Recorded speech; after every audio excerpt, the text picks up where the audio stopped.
Hello, everybody.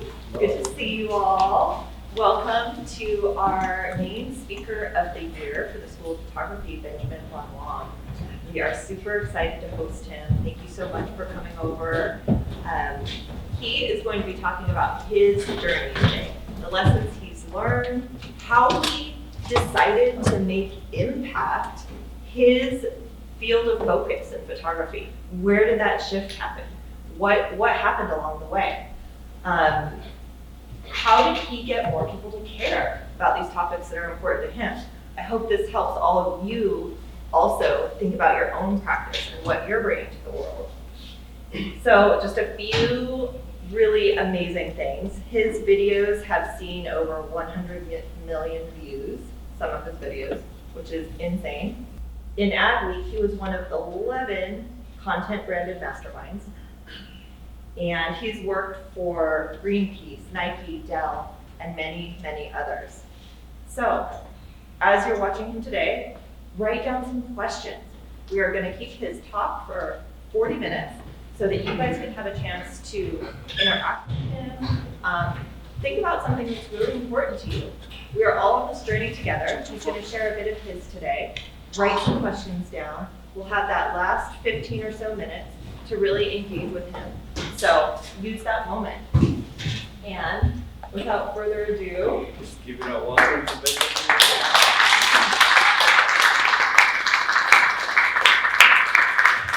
Good morning. My name is Benjamin Von Wong, and I'm known as a photographer that likes to take photos that people think are photoshopped. I create images like these in hopes that they ignite a sense of curiosity, that they get people to wonder, what am I looking at? Is it real? Is it fake? This way, this gives me an opportunity to start a conversation with them, to be like, hey, actually what you're looking at is a real art installation. It was made out of wood, LEDs, as well as straws. From there, I get to tell people that it's actually not just a project that I created, but one that was created with the help of hundreds of volunteers that came over the course of weeks inside of a mall in Vietnam. And the reason that we did all of this was to start a conversation around plastic pollution, because all 168,000 plastic straws were collected off of the streets over the course of 6 months. Now, as I peel back the layers behind the photograph, as you kind of learn more about the history behind it, your perception of that exact same photograph should change. Maybe the photograph becomes a little bit more interesting, becomes a little bit more impressive. Now, why is that? Why does that same photo suddenly transform?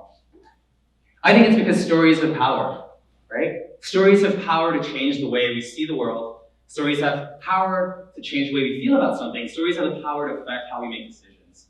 And it's all about trying to find unique and interesting ways to use that power of storytelling in the work that we create. I kind of go around on these little quests to find unique and interesting stories all the time. So very much like a documentary filmmaker, I'm hunting for unique stories to tell.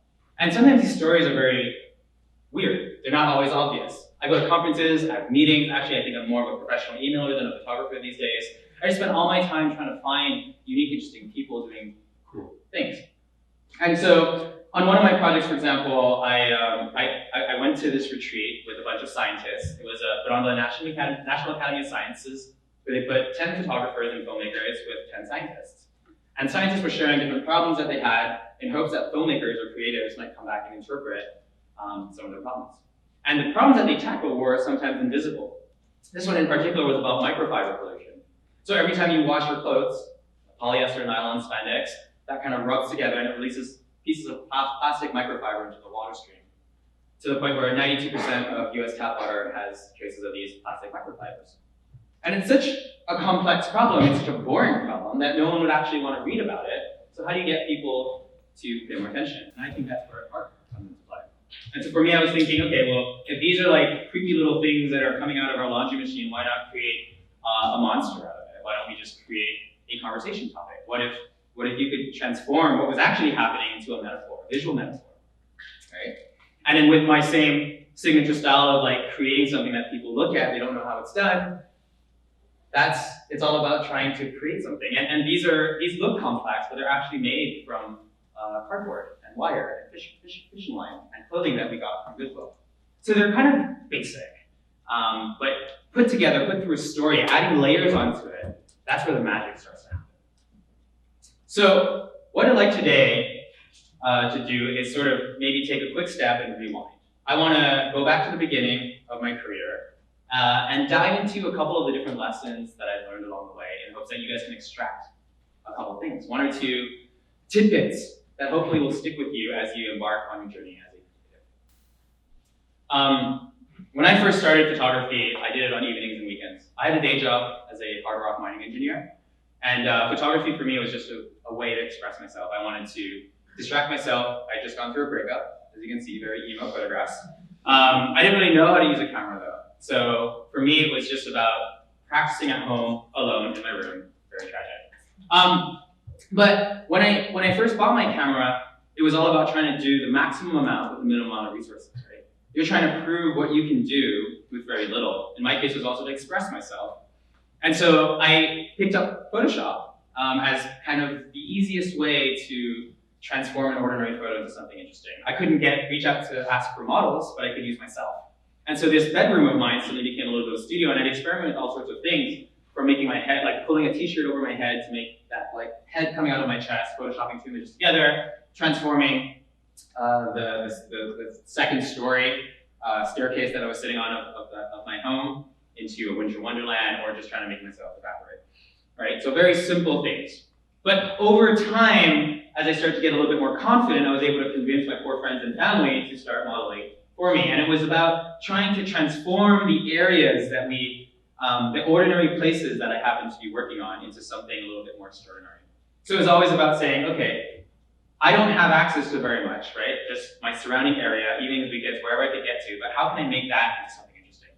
I bought a couple flashes, learned a little bit about speed lights, and I learned that you could transform the way a place looked by simply changing the lighting. And so I would go around transforming an excavator into a big epic piece of art. I would also have a piece of graffiti that we found as an interesting backdrop. Took pieces of newspaper, threw it up into the air, and just let that rain down. Or even just a tool shed with flashes. And so this is where sort of my approach towards collaboration started to begin. I realized that if I found cool people to work with, it would be a lot more fun. But over time, as I started playing around more and more, I started to realize that what I really liked to do was practical effects. I had so much fun experimenting with the real world, and there was just this sort of sense of being able to share the magic behind an image, right? And along the way, I learned all sorts of really interesting things. For example, I learned that flour makes for a very good prop in order to create this cool effect as you throw it. I learned that if you use it, you better not use it inside of your own studio. You should use someone else's because it's impossible to clean. I learned that if you put liquid latex on someone's face, you could create this really cool effect like venom, and you could rip it off. However, if you're going to do that, you better put liquid Vaseline first, because otherwise the hairs just kind of peel off. It's really painful. And I learned that birthday sparklers make for really cool effects, light painting effects. However, if you're going to use that, they still actually burn, even if they're supposed to be child safe, so don't get them too close to your models. So it's like kind of this trial and error process of just going out, trying new things, and figuring out how you could take ordinary stuff and build them into the creative process. But out of all these projects that I was doing, there was one in particular that stood out, and it was this one. Now, it wasn't because it was the most messy photo shoot or the best photograph that I had ever taken, but rather because for the first time ever, I had actually showed the process behind my image. Now, photography at the time was a little bit of a black box. People weren't really sharing. There's this sort of idea that if you shared the secrets behind your process, that people wouldn't appreciate it as much. Either other photographers would copy you, or it would lose kind of the magic, in the same way that if you know how a magic trick is done, you kind of lose a little bit of that sense of wonder. But in my case, it was the complete opposite. People, once they knew the stories behind the images, suddenly had now a story to share. They had a story that people could pick up, blogs could pick up, and that same sharing could now spread a little further. So the same image that I had created actually could now propagate itself a lot further down the line, because there was an additional layer to the image, right? It wasn't just about saying, hey, look at this photo that was taken, look at how it was done. And what I didn't realize at the time was that by sharing how I went from what went on in here in my head into how I created something, took me from being the hero of my own journey to say like, hey, look at what I can do, to process of being a guide, look at what you could do too, right? And if you look at videos, if you look at movies, if you look at cinema, the hero is actually not the character that you want to be. The hero is never ready for the challenge that they're about to face. They don't have the skills necessary. They're usually very reluctant. They've been thrust into a situation they don't really want to handle. And they often need a guide or a mentor, someone to help them through the trials and tribulations that lay ahead, right? Luke Skywalker had Obi-Wan. Frodo Baggins had Gandalf. Katniss Everdeen had Haymitch. Neo had Morpheus. Even Nemo, the fish, had Dory, right? All these characters always need a mentor in order to get to the next step. And so as I'm sharing the process of going out, lighting a person on fire and chasing after him inside of a parking lot, trying to figure out how I'm going to take that into a dynamic photograph, I'm actually sharing with people how to do it, but also proving that I've done it before, that I know how to do it. And that puts you in a position of power. It's far better to be the guide than to be the hero. And so one of the lessons that I learned earlier on is that it's really important to try to position yourself to be in the position of the guide. And that means that when you share online as a social media personality, or when you are dealing with your clients, or when you're designing a website and you're going out there and you're trying to communicate what you do and what your value proposition is, think about how you can make your client, your audience, the hero of their own journey. Try to think about how you can help them achieve whatever it is they're trying to get to. Because that puts you in a position of power and it makes everyone else feel good about themselves. I want to take a quick pause here and talk about Tyler Grace. Tyler was a follower of mine who kind of was tagging along to all these journeys. He lived on a complete opposite side of the world in Australia. He was a bedridden teenager battling 2 chronic illnesses as well as depression. And now, although our lives couldn't be any more different, he somehow connected with the work that I was doing to the point where he decided to buy himself a camera and launch himself into a brand new career path. I didn't really know this at the time, but because he never told me. But when I learned about this on a Facebook comment 2 years down the line, it completely changed the way that I perceived the work that I was doing. Because I suddenly realized that the work that I was creating wasn't just about myself, but rather about all the people that were following behind, whether I knew it or not. And that came with like a full sense of responsibility. It made me question a lot of what I wanted to do and how I was going to go about achieving it. And so I started to wonder, what am I doing with my life, right? So at the time, I was a hard rock mining engineer, right? That meant that I was spending 80% of my time doing something that I didn't really care about, and 20% of my time on evenings and weekends trying to cram everything that I loved into one bucket. And that was really weird, right? Why are you spending all of your waking moments doing something that you don't really care about, just so that you can cram the things that you love into a small little subset? And that was something that I really wanted to change. And I think what gave me the courage to do it was knowing that what I did actually mattered, that there were people watching, and it wasn't just about myself. And I guess I share this story because I think it's important to remember that even though you might not know that there are people watching that are listening to what you say, you're having these invisible threads of influence depending on what you decide to do or decide not to do. People connect with that, and they make decisions of their own lives based on that. You might not never know it until they tell you. So for me, armed with this knowledge, I decided that, you know what, I wanted to go around and give this whole art thing a shot. Like, I didn't know if I could make it as an artist, but I knew that I couldn't make it as an engineer. Or I could, rather, but I'd be stuck doing the same job at a bigger desk with a slightly higher salary 10 years down the line. And that didn't sound very interesting to me. I wanted to figure out what could happen next. And so I started traveling around, and initially I was like, okay, now that I have more time on my hands, what am I going to do with myself? How can I reach out to people that I have been interacting with online and offer to collaborate with them? There's this group online called the Wasteland Warriors. They're like cosplayers, except they make these things that are very post-apocalyptic. And I was like, hey, I've been following your work for a while. We like each other's work. Why don't we work together and do something? And so I would fly myself to different places in the world in order to do these projects. However, I realized soon after that I didn't want to actually pay for all of this. All of this starts to get really, really expensive. And so I started wondering, well, how can I find new excuses to work with the people that I really wanted to? You know, I found people in all sorts of unique and interesting ways. This is fire technician Andre Das. He actually saw the photograph of me trying to light the stuntman on fire online a couple months before I reached out. And he saw the photograph and left me a comment on the bottom, and it said, great photo, but the firework really sucks. And I was like, oh, who is this guy? He knows what he's talking about. Because I knew that the fire wasn't perfect, but I didn't know how to make it better. And so I started stalking him, and I noticed that he was actually a pyrotechnician who had worked with photographers in the past. He'd done all this amazing work, and so I reached out to him and I said, hey, can we work together? He's like, yeah, let me know when you come to Paris. I was like, oh, okay, I need to get to Paris. And so how I devised a way to start traveling for free, I was actually creating all these photographs. I was sharing the process online. I was starting to build a following. And so I started reaching out to different photo clubs all across the world in the places that I wanted to go to. So in this case, I wanted to go to Paris. I started reaching out to photo clubs over there, and I said, hey, I'd love to come, do a talk, teach a workshop. That way I got a free plane ticket to go there, do a collaboration, and experiment. Along the way, as I slowly started to get more and more established, people started finding me, right? So the equation sort of flipped around. I started getting invited to do talks, speak at workshops, speak at conferences. And along the way, while I was there, I would look for opportunities on what to do. This one time I was in San Francisco, and this was before I moved here. I was in San Francisco, and it was like, hey, I have a couple extra weeks here. What should I do? Posted that on Facebook, and then this girl's mom reaches out to me. Her mom reaches out to me and says, hey, check out my daughter's work. I think you'll like it. Oh, okay. Turns out this is her Burning Man outfit. We pulled together a photo shoot in about a week, went off to suture baths, captured this image over there. And it's just these kind of projects that would just kind of feed themselves, right? It was this sort of self-fulfilling prophecy where the more I traveled, the more I created, the more people would find me, the more people that would find me, the more people wanted to work with me. And it was this sort of virtuous cycle of being able to do all sorts of collaborations, all manners of collaborations all over the world.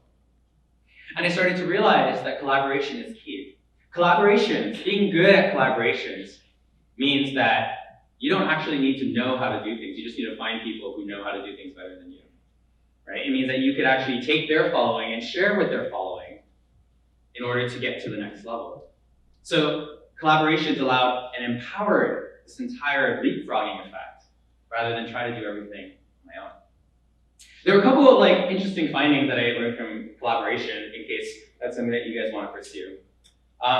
One tip is that collaboration is really about co-elevation. Let's say you're trying to get a sponsor. Let's say you're trying to work with an artist that you really admire. Let's say you want to do something like, how do you actually reach out to people and ask them to work with you? The first key that I found is to make sure that you have to think selfishly from their perspective. Think of what they have to gain. Let's say you want some free equipment. You don't go say, hey, I have this project that I want to do.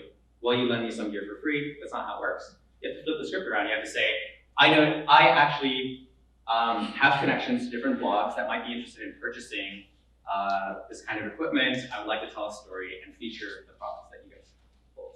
Similar with someone that you would like to collaborate with. It's an artist. You have to look through their portfolio. You have to see, oh, I see that you haven't told any stories about this, but it seems like something you would really like. I happen to know the right person. Let me connect you. You want to make it as easy as possible for people to work with you. The second thing that's really interesting is that if you try to work with someone and you let them know that you have as much time as they want on their schedule, they're never going to find the time for you. But if you only have a very small amount of time, let's say, hey, I'm in San Francisco, I'm only here for a week, let's do something, let's meet for coffee, let's have a conversation, it feels a lot more possible to happen because there's a small window of opportunity in which you can do something. So you have to always think about creating constraints. And the third and final thing that I found that's kind of counterintuitive is that the more complicated the project, the more extravagant the project, the more people take note of it. Because if you're just going to propose to do the same old, different day, people don't get very excited about it. But if you propose something really grand, something big, something different, something unique, something they've never heard about before, it creates a sense of desire, a sense of belonging. So those are three little takeaways that I think are very useful. So, secret is collaboration. Now I had one problem though, is that as good as I was in doing collaborations, as good as I was in fueling my own work, fueling my own portfolio, traveling around, I wasn't able to find work. Because it turns out photographers don't really hire other photographers, artists don't really hire other artists. Sort of like a pseudo-poor-ish community. And it's like, well, if this is the world that I play in, how do I get out of it to make a living off of it? It's a big question, right? And this is almost like 2 years into my gallivanting around as a freelancer. I just couldn't quite figure out how to stand out. And to be honest, I didn't have a strategy. I didn't have a roadmap to follow. I I just knew that if I kept creating, eventually I'd figure something out, and one day I might get lucky. And I did. There was one project in particular that stood out amongst all the others. And it was this one time where I decided to tie a model 30 meters underwater in a shipwreck in Bali. Now, the end result of this project looked like this, but the inception of the project was no different than any of the others. I happened to be on vacation with my family. I really didn't want to go, so I was looking for something productive to do while I was on vacation, and I was like, oh, well, I don't have a dive certification. I should probably go get one. Oh, if I'm going to get a dive certification, I should probably see what there is to do around there. Oh, there's a shipwreck. I really want to shoot on the shipwreck now. I need to do a shoot, and I need a model, I need a model, I need a dress, I need a dress, I need a makeup artist, and one thing led to the other. The day after my dive certification, ended up pulling this project together. And it was like, okay, why did this project work better than every other? This one ended up, I don't know if you guys remember on Facebook, maybe you guys are too young. At one point in the history of Facebook, there was a trending bar. I was trending for 24 hours. I had like 24 hours of fame. And it was just such a weird feeling. Why did this one work better than all the others? It turns out that if the work that you create isn't easy to describe in words, the chances of it getting spread is also very little. Because this photo, over all of the others, you could describe it in words. Even without seeing it, you'd wonder, what am I looking at? Or I want to know more about it, right? Bird lady on rock, doesn't quite work. Guy spitting fire in an abandoned building, maybe not quite catchy, right? But tying a model 30 meters underwater in a shipwreck in Bali, there's something interesting about that. And so I tested it out on different projects that I did. I had this one project that I did for a company called Smugmug. And we did these epic black and white portraits for their employees. When I pushed this out there, I called it the $40 trick to epic portraiture. And what we did was take PVC pipes, garden sprinklers, and just put their employees under this thing, just showing off their guns and screaming and doing all sorts of cool things. But that's actually the CEO, that's his wife, that's the head of marketing. And so what was actually more interesting than the photos themselves, so like cool as the photos were, what was actually interesting was the fact that these were just ordinary people. Right? So the blog post that I made, the $40 trick to epic portraiture, did pretty good. Photographers liked it, but once again, we just established that photographers don't like to hire other photographers. So that's not the audience that I was supposed to be going for. What I should be going for are the wider demographic. And so how do you tell the same exact story in a different way?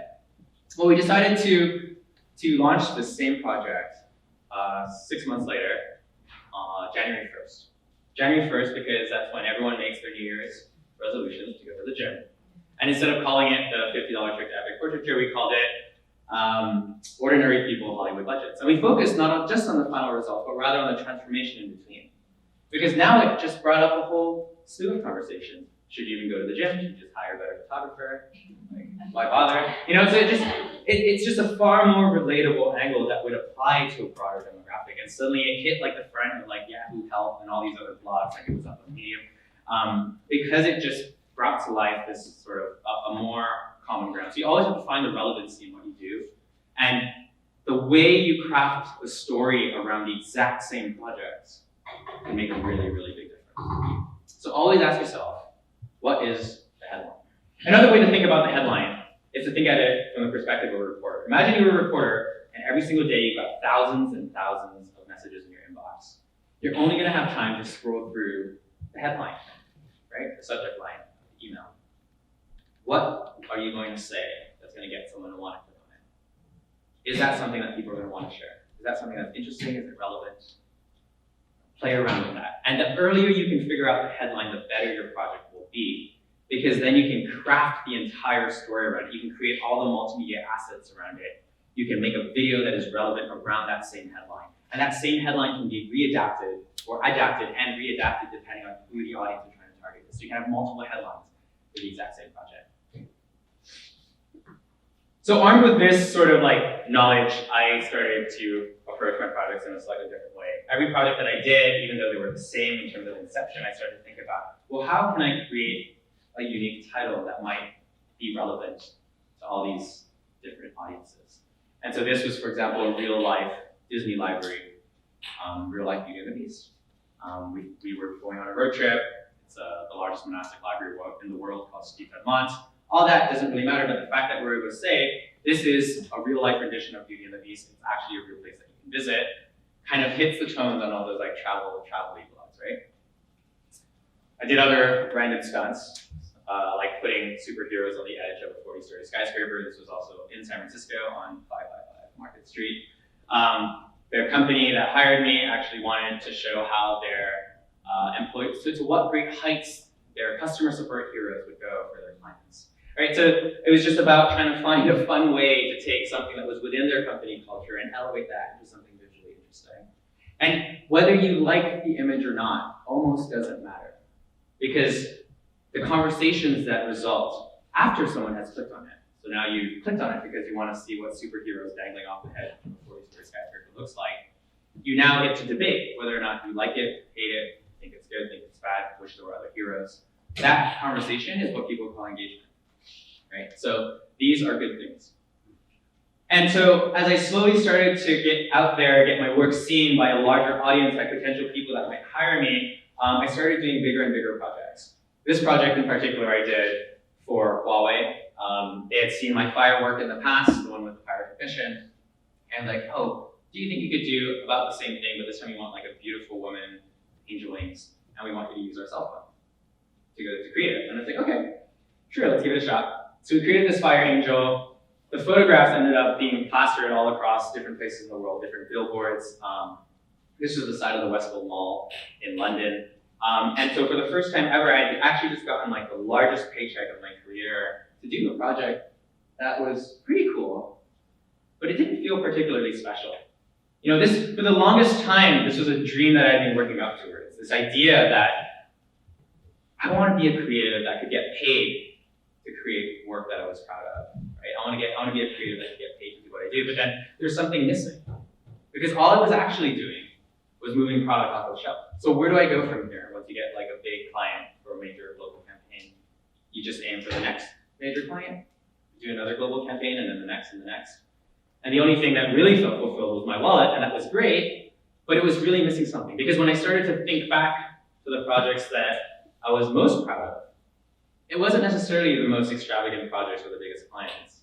It was more projects like this one. So I've just gotten off a 10-hour or so flight from Singapore to Albury, and we're off to surprise Tyler Grace, whose 21st birthday is coming up, and his wish was to meet me. So we're going to be granting a wish right now, and that would involve putting me in a box and showing up on his doorstep and taking him on a one-week adventure.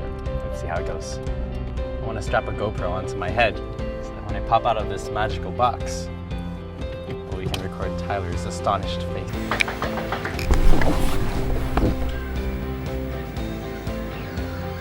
Hi! Happy birthday! So I finally had the chance to surprise Tyler for his 21st birthday, and I just thought it was kind of the coolest thing ever. I flew myself there. I was in Singapore, it was really close by. I gave a talk to fund the whole thing.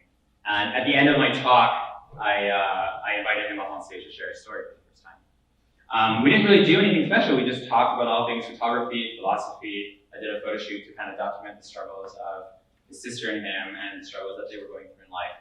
But the fact that I was doing something for impact first, for something greater than just doing something cool for the sake of doing something cool, was something that I felt like I just really wanted to hold more of. I wanted to do more projects like these that had an extra layer of meaning behind it. I just didn't really know how to.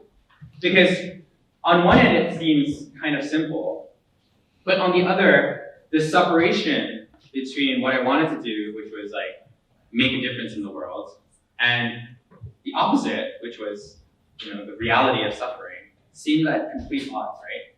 Social impact and fantasy are almost on complete opposite spectrum. So how do you reconcile the two? How do you bring those two together? And it took quite a little bit of time. You know, in my head, it was going to be something really, really simple. I was going to be able to go up to nonprofits and say, all great stuff, and they would want to work together. That was the idea.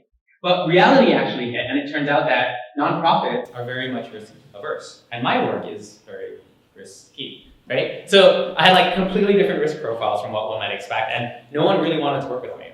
Like, I think I had like 6 months of just doors getting closed, and I just felt so frustrated that eventually I was like, okay, you know what, I'm just gonna keep doing what I do, but I'm just gonna try to like pull impact in whenever I can.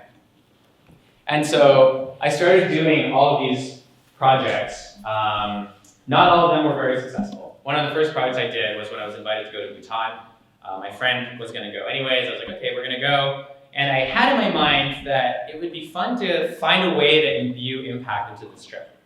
And one of the things that I feel personally is that if more people could travel, if more people could see the world and see how different people lived, they would become more tolerant of one another.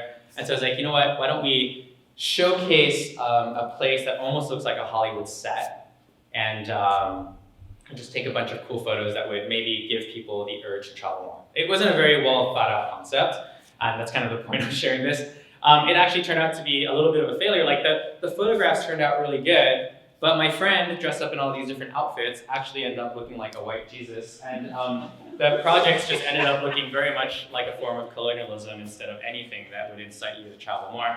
And so I never ended up releasing the project, right? Like, it was something that, like, I think even midway through the project I was going through, I was just like, this is not gonna work. And but you know, I had already kind of tossed myself in there. So I had to kind of make mistakes along the way and just test and play around. I learned other lessons too. So the Wasteland Warriors that you heard of earlier, I reached out to them again and I said, hey guys, I'm doing a lot more of this impact stuff. We all know that like sort of climate change is a problem. Why don't we try to do a project around climate change? You guys know any cool places around your neighborhood that we could do something?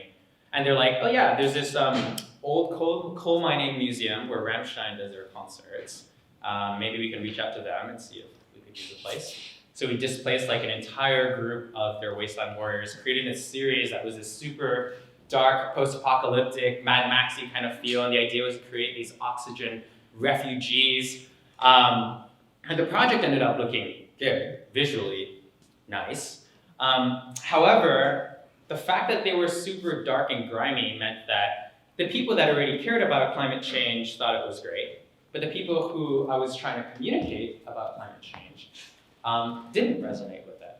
Because it turns out that when you're attacking people, or you're telling people that they're doing things wrong, or you're portraying a negative future, you sort of enter this sort of pseudo realm of being preachy, right? You can't tell people what to do. You have to approach the conversation in a slightly softer angle. And so like getting into the impact space was something that I had to really just figure out through trial and error. You know, I would go on, do these big epic projects, and then learn lessons along the way. But as time started going on, I started to get a little bit better at figuring out like what might work and what might not. I kind of kept the same approach. I was invited to do a workshop in Fiji, and I just thought, okay, what is there to do in Fiji? I started asking a bunch of friends. One of my friends who's a diver said, oh, there's some really great shark dives there, maybe we can do something with sharks. And I was like, oh, right, I know how to tie a model underwater. Why don't we just tie a model underwater with sharks swimming around? And so did this project around shark conservation, because the whole thing, like, people are irrationally scared of sharks. What better way to show that not all sharks are dangerous by actually just tying a model underwater and showing it? And people are like, wait, what did you do?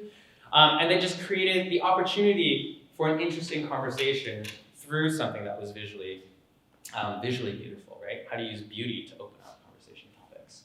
And because I knew that nonprofits were never going to agree to tie a model underwater with sharks swimming around, like no one would allow that. So I did the shoot first, and then I took this project at the end, and I went up to nonprofits and I was like, hey, I did this thing, there's zero risk, I just need someone to attach their brand to it.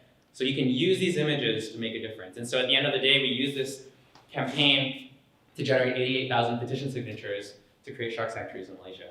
So I was able to kind of like sneak my way into the nonprofit world. Not because I actually had any great glorious strategy behind it, just because I just kept trying and poking away. And then finally I did this project. How do you get people to talk about something that is ordinary, ugly, and boring? I wasn't too sure, but from experience, I know that the internet loves to see things that are extravagant, unique, and different. So applying that same concept to plastic bottles, having 10,000 of them seemed like a great start at making something ordinary into something extravagant. With more plastic than fish in the sea scheduled for 2050, it made sense to add an ocean component to the project. A sea of plastic was interesting and sad, but it needed something unique and beautiful to truly stand out. What more unique and beautiful to represent the ocean than a mermaid? And so with the help of a waste management center called Tamra and a local artist called Cynthia, we ended up with 10,000 plastic bottles that came in a 50-foot truck, along with a beautifully designed, handmade mermaid tail. This unexpected combination, I felt, had the potential to be something truly different. So with all three components to make things shareable, the extravagant, the unique, and the different, I felt like we had all of the ingredients necessary to create something that could potentially make the boring topic of plastic pollution more shareable.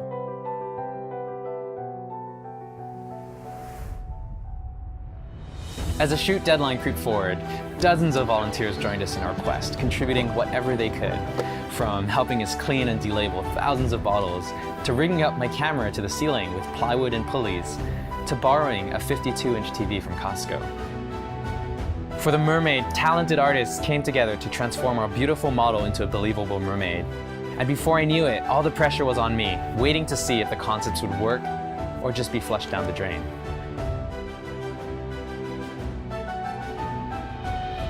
As the day flew by, volunteers worked tirelessly, pushing bottles around, collecting them, organizing them by color before tossing them right back out onto the floor to create a new set of patterns that some crazy photographer had told them to do. Slowly but surely, an extravagant, unique, and different series appeared, just like I had hoped. But deep in the back of my mind, one nagging thought remained. How much difference could a series like this possibly make in encouraging people to stop using plastic bottles? Honestly, I'm not sure, but I guess I'm about to find out. That project ended up being the first time, ended up becoming like that one major success that I had been craving within the impact space. It ended up getting 37 million views on Facebook. And it kind of spread like wildfire across all the conservation channels, and it provided that sort of proof of concept that it was possible to use fantasy and do something really different and find a way to kind of make all of these different pieces of the puzzle stand out. The way the project actually came together was one of those random flukes that should have never happened. My mom actually found this mermaid tail designer on the internet. She sent me a message and she was like, "Hey Ben, check out this mermaid tail." And I was like, "Oh man, it's a super cool mermaid tail. I've never seen a tail so intricately designed. I want to do something." However, I didn't really know what to do with it. I had actually given myself this like 1-year timeline to do only impact projects. By that point, it had been 18 months and I hadn't gotten any work, but I still kind of just really wanted to stick to this and just try and see what could I possibly do. At the time, the Great Pacific Garbage Patch had gotten a lot of traction, and I was like, okay, maybe there's a way to use what I'm seeing on the news with this opportunity of a mermaid that I have. And so I started drawing these correlations between the real world and something that needed to be visually represented. And as I slowly started figuring out this formula, this approach of combining fantasy and impact together, other people started to reach out and say like, "Oh, cool, why don't you do the exact same thing that we already saw you do?" Because it turns out no one likes risks. Doesn't matter if they're companies, nonprofits, nobody wants to be the first to take a big, risky first move. They just kind of want to take the same thing and sort of pseudo-copy it. So in this case, it was Dell. Dell saw my mermaid project when I was speaking on a panel at South by Southwest, and they were like, "Hey, have you ever heard of electronic waste?" I said, "What's electronic waste?" Turns out it's like one of the fastest municipal growing waste streams in the world. Over 85% of electronic waste isn't recycled. And they just wanted to talk about how they had the largest global electronic waste recycling program. And they invited me to kind of do something with it. So we ended up going to their factories where they process all of these pieces of electronic waste and try to convey the message on how you were going to convert past technologies into future devices. And so marketing opportunities, but also to make the world a better place all at the same time. And as I started doing more and more of these projects, things started to work out.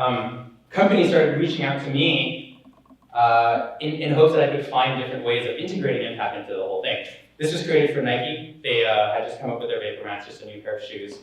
And they were interested in doing something crazy, but I was interested in impact, and so it was sort of this dance to figure out, well, where does the boundary between impact and creativity lie? How do you fuse these two worlds together?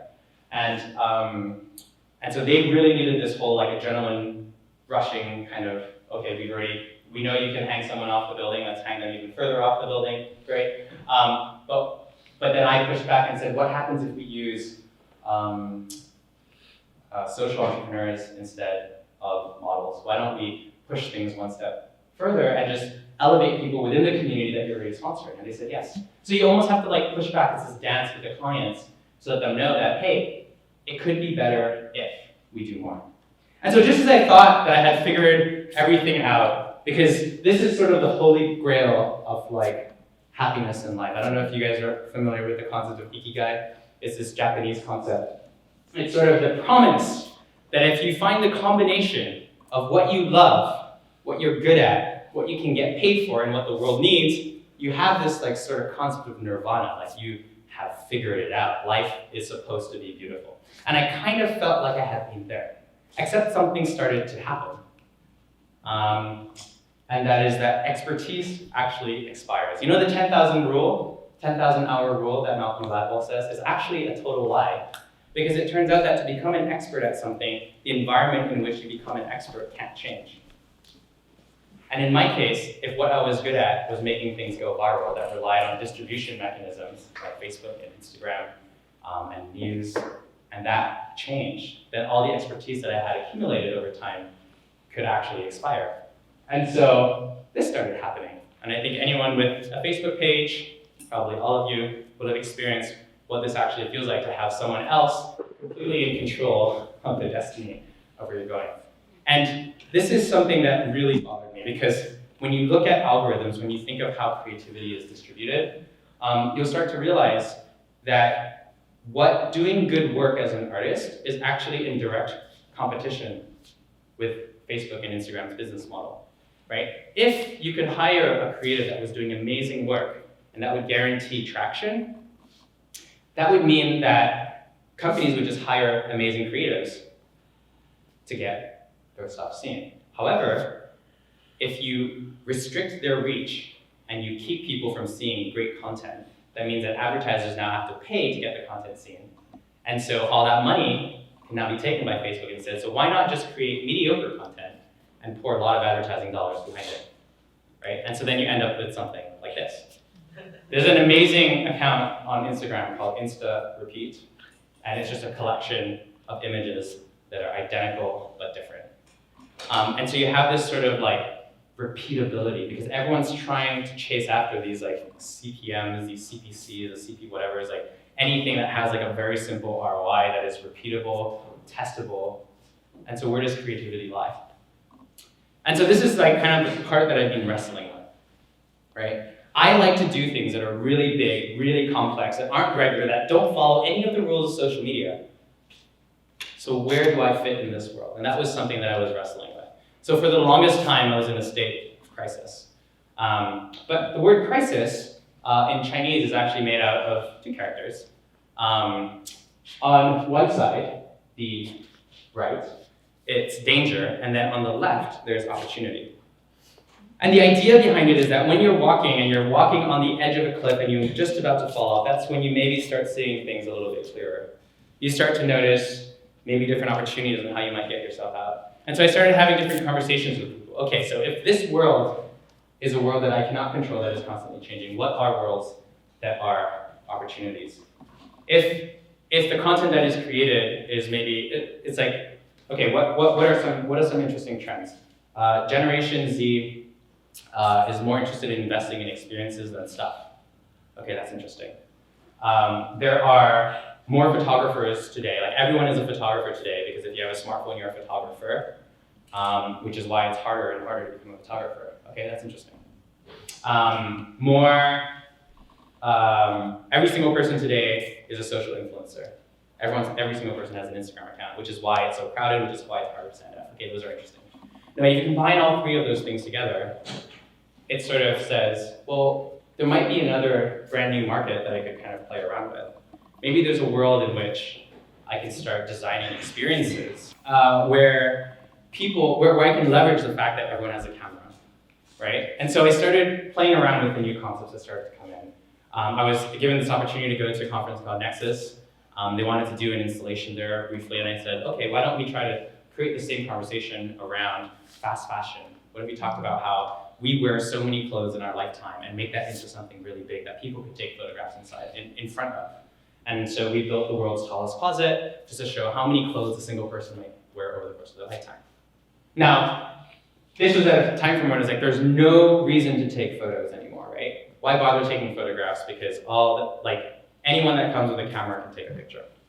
Well, it turns out, after this installation gets taken down, the only thing I have left are photographs. And if I'm not taking the time to take really good photos of something, it's still going to expire. So the photographs might not be as much of a headliner as they used to be. However, they have permanent value because it's new for anyone who's never seen it before. Right? I can stand here talking about photos that I've taken 10 years ago, and they're still new and still interesting for someone who hasn't seen them before. So the photos had power. I just had to remember that I had to balance this idea of creating an experience with creating photographs. So then I tried again. This time around, I was invited by the government of Canada to create a gallery show, and I said, hey, what if we don't just show my old work? What if we actually took the opportunity to create something new? And so they said, well, we can give you a room, but we're not going to pay for it. You're going to have to figure that out yourself. And I was like, okay. So we started going around asking different sponsors to come into play, sponsor an environmental project. We ended up getting a bank who sponsored the production of our installation, collected 18,000 plastic cups off of in a single day, cleaned them, washed them, converted them into an art installation that was designed to represent how there are currently more pieces of microplastic in the ocean than there are stars in the Milky Way. But what was actually most interesting, I think, to me about this project is that it wasn't about the final photographs that were taken this time around, but rather about all the photos that other people were able to take with the same installation. So now I had leveraged the fact that every single person was a photographer, every single person is an influencer, and more people are interested in experiences than ever before. Right? So maybe there's a crossover between these worlds. And I'm not sure how all of this fits together, right? But this is kind of where I'm at right now. And undoubtedly over time, all this is going to change, and I don't know what is going to happen next. But there's something that I like to remind myself when this happens, and I just have this bracelet that I like to take out that I find is just a really, really cool reminder. If I can get it off my wrist. So if I kind of take the entire presentation that I did and I kind of spread it over a timeline, this is let's say, one lifetime, right? For simplicity's sake, let's say we live to 100 years old. Well, I spent the first 25 years of my life trying to figure out what I was good at. It took me a long time to figure out what I was good at. And then I spent about 3 years trying to figure out how I was going to get paid for it, right? Maybe another couple years here. Then I spent another 3 years how I was going to add impact to that whole thing. And so that brings us to here. So this is where I spent all my life, right? And during this time frame, I have agonized, stressed, wondered what's going to happen next, how I'm going to make it work, how I'm going to get to the next step. But sometimes it's really important to remember that there's actually all of this time left. There's so much time left that it's not really the most practical to always get stressed out about all the things that have happened before. And that this line isn't a straight line. It's actually more like an exponential curve like this. See, engineering coming in.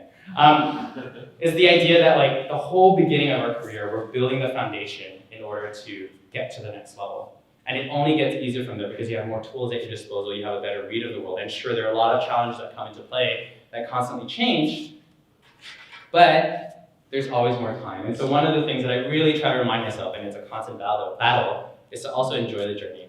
Something I started doing recently, which I think is just a really fun reframe of an exercise in my head, is that instead of thinking about how I don't know when the next job is going to come in, I like to tell myself that I don't know when my next vacation is going to be. And it's the exact same thing, but it just feels so much more positive. Because now I have an opportunity to explore every time something doesn't really work out. And then the other thing that I want to say with regards to the timeline is the fact that there is, within that whole time span of people that you're going to affect, people that you're going to connect with in the world, I think that we all have the equivalent of our Tyler stories inside of our lives. And in my case, that's telling me my time's up. In my case, with Tyler, I just wanted to say that he's actually become now almost 10 years, less than 10 years later, he's become an award-winning photographer down in Australia. And he's using his skills to raise awareness for chronic illnesses, for the challenges of living with a chronic illness, and using his art inside of galleries to kind of spread those stories. Right? So one thing leads to the other, and we never know where they're going to go to. All we can aspire to do is to be the best person that we possibly can, and hope that the individual actions that we create slowly add up over time. I want to leave you guys with one video. It's just a final video, and I really like the video because it's a spoken word piece. And yes, it's on plastic pollution, but that's not what I want you to focus on. What I want you to focus on is how small little individual actions can add up over time to make a really big difference. Nature is struggling. 8 million tons of plastic in our oceans. I have become addicted to plastic. We all know about the last straw, right? That last little push in the wrong direction. The wait, stop, wait that won't stop. We can take no more. It climbs on top, and suddenly, everything collapses like a wave that rises high, then crashes, and this is where we are right now. I mean, we all know the stats. A truckload of plastics in the ocean every 60 seconds. A straw used for just minutes exists for 450 years. By 2050, there'll be more plastic in the sea than fish. We get it. I know, the last straw, it seems like such a tiny thing to tip us over, but it's not. Because it's not about that straw. It's about the way they all add up, and that means to take care of all of it. You don't take care of all of it, you focus on something, each of us, one thing, one effort, one repeated action at a time, and when you think about it that way, the last straw is no different from the first, just one part of a process, no better, no worse. After all, the last straw in one direction is the first straw in reverse. Sometimes we have to move inches to go miles, but with each straw not used, we can smile knowing we didn't contribute to a pile that breaks the back of the ocean, but invested in the notion we can bring the ocean back. And your last straw is the first straw towards that, and that is how it always works. One small action becomes a movement in the direction of a solution. Of course we can stop this straw apocalypse. We caused it. So now we either do the right something to fix it or the right nothing to pause it. And that's what the last straw is. Nothing. Just enough nothing, though, to push us in the wrong direction or the right one, because a straw is such a tiny thing until we don't use it. And if each of us refuse it, just watch how quickly all of that nothing adds up.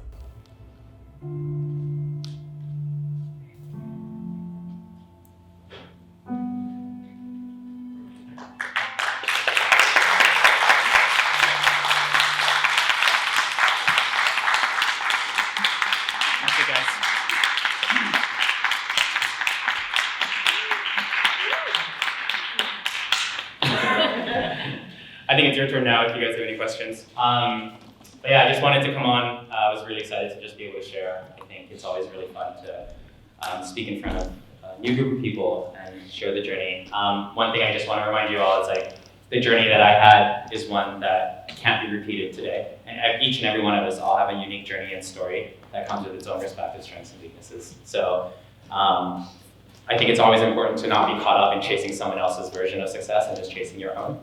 I'm super excited to see what you guys come up with.